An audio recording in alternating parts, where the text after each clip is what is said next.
Une poire pour contourner la censure. 1831, le roi Louis-Philippe interdit qu'on le dessine alors. Il devient l'homme à la tête de poire sous la plume d'un caricaturiste, Honoré Daumier. Pour avoir croqué le souverain en Gargantua, volant l'argent du peuple, Daumier est jeté en prison, 6 mois. C'est à cette époque, dans la Résistance, que la caricature gagne ses lettres de noblesse. Dans le sillage de la Révolution, la France de la Belle Époque dénonce l'emprise de l'Église sur la société avec l'assiette au beurre. 1901, un travailleur botte le derrière d'un Jésus au pied de la croix. On les appelle les bouffeurs de curés. Certains changent même les paroles de la Marseillaise pour la cause de l'anticléricalisme. Aux urnes, citoyens, contre les cléricaux. Et finalement, en 1905, la loi consacre la séparation de l'Église et de l'État, la laïcité, fonde désormais la République. Et dans la République, quel que soit le tragique des événements, une tradition s'enracine dès 1915 avec le Canard enchaîné, rire de tout.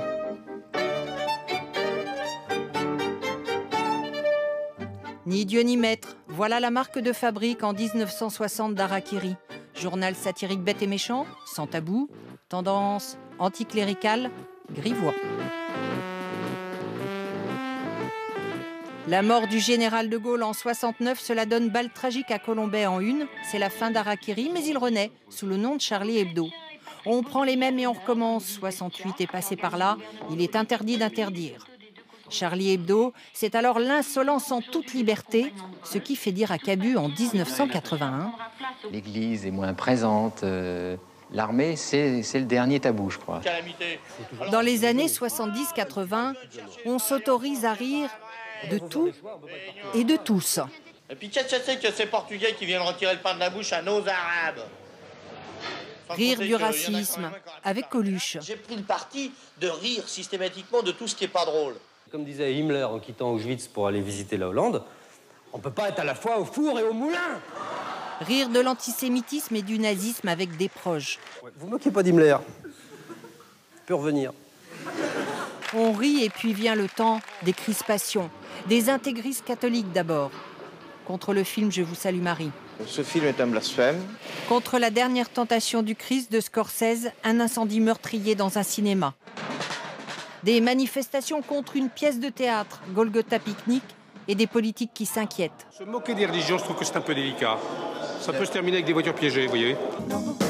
Et puis des fanatiques musulmans contre cette chanson.